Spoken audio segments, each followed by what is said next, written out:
Seorang ketua geng motor di Bengkalis Riau mencabuli 40 anak laki-laki dan perempuan. Pelaku berdalih aksinya itu dilakukan untuk memberi makan anak jin miliknya. Para korban dipaksa melakukan tindakan tak senonoh sebagai syarat masuk menjadi anggota geng motor. Pelaku juga menyebut aksinya ini dilakukan sebagai bagian dari mendalami ilmu hitam. Kasus ini terungkap saat kakak dari salah satu korban merasa curiga adiknya menjadi pendiam usai bergabung dengan geng motor pelaku. Kemudian korban pun mengaku usai chatnya dengan pelaku diketahui kakaknya. Akhirnya kakak korban pun melaporkan kejadian ini ke pihak kepolisian. Dalam pemeriksaan, pelaku mengaku melakukan aksinya di rumahnya dan di semak-semak di sebuah lapangan bola. Atas perbuatannya, pelaku dijerat Undang-Undang Perlindungan Anak dengan hukuman paling lama 15 tahun penjara.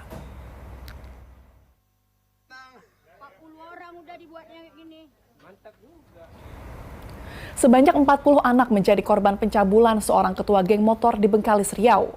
Untuk mengetahui lebih jauh terkait kasus ini, kita telah terhubung dengan Kapolres Bengkalis AKBP Setio Bimo Anggoro.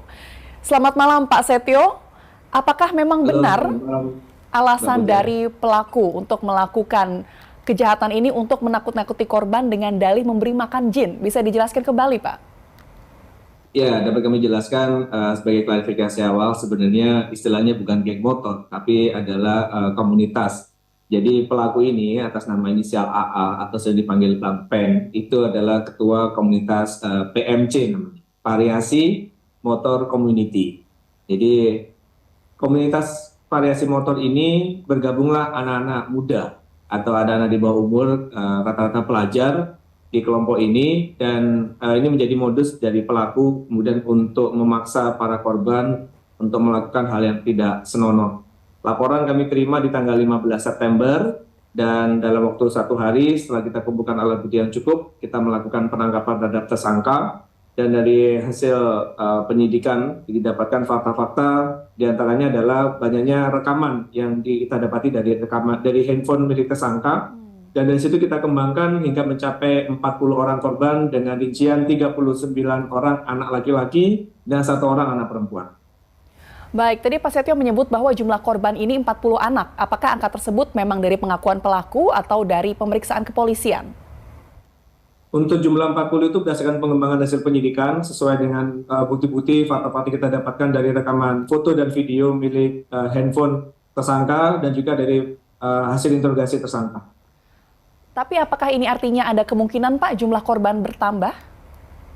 Hingga saat ini penyidik masih mencoba mengembangkan kemungkinan adanya korban-korban yang lain, dan kendala kita memang dari korban-korban yang sudah teridentifikasi ini tidak semuanya mau melapor dan belum semuanya berkenan untuk kita mintakan keterangan, Mbak. Baik, Pak Setio tadi menyebut ada rekaman dan juga ada beberapa tindakan asusila yang dilakukan pelaku terhadap korban. Mungkin bisa dijelaskan, Pak, tindakan apa saja yang dilakukan?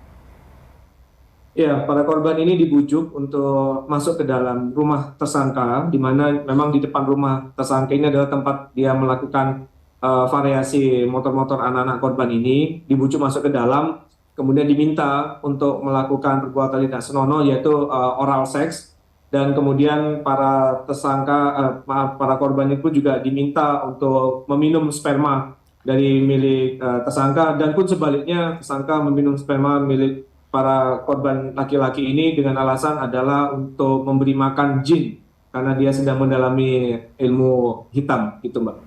Baik, Pak Setio, tadi Bapak menyebut bahwa pelaku ini merupakan anggota dari komunitas motor. Sebenarnya komunitas motor ini komunitas apa, Pak? Kegiatannya apa dan anggotanya siapa saja?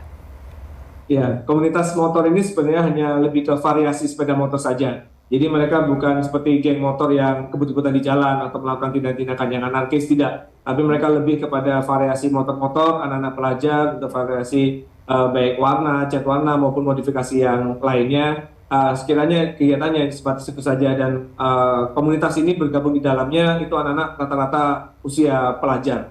Nah, dari data itu juga, dari anggota-anggota komunitas itu juga kita kembangkan, dan kemudian kita bisa menentukan ada 40 korban yang dicabuli oleh tersangka.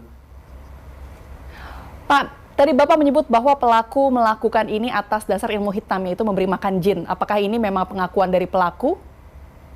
Ya, itu pengakuan dari tersangka, tapi tentunya kami akan melakukan pemeriksaan dengan pendampingan dari psikolog untuk mengetahui apakah memang ada kelainan seksual yang dialami oleh tersangka ini. Pun pendampingan psikolog juga kami berikan kepada para korban karena memang semuanya masih di bawah umur.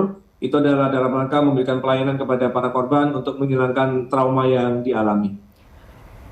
Ya, Pak Setio, tadi kan kita berbicara bahwa ini ada satu tersangka. Apakah mungkin ada kemungkinan tersangka lain dalam kasus ini? Betul sekali Mbak Puja, ada satu tersangka yang saat ini statusnya masih DPO, masih kita coba mencari tersangka yang satu lagi, dan kebetulan memang tersangka yang satu lagi di bawah umur juga usianya, yang dia kita yakin berdasarkan fakta-fakta hasil penyidikan turut terlibat atau setidaknya membantu tersangka dalam melakukan pencabulan terhadap para korban ini. Baik, terima kasih Pak Setio untuk informasinya. Semoga kasus ini tidak terjadi lagi dan menjadi peringatan bagi orang tua untuk mengawasi anak-anaknya. Terima kasih Pak Setio Bimo Anggoro, Kapolres Bengkalis Riau, telah bergabung bersama Berita Satu Malam. Selamat malam dan terima kasih.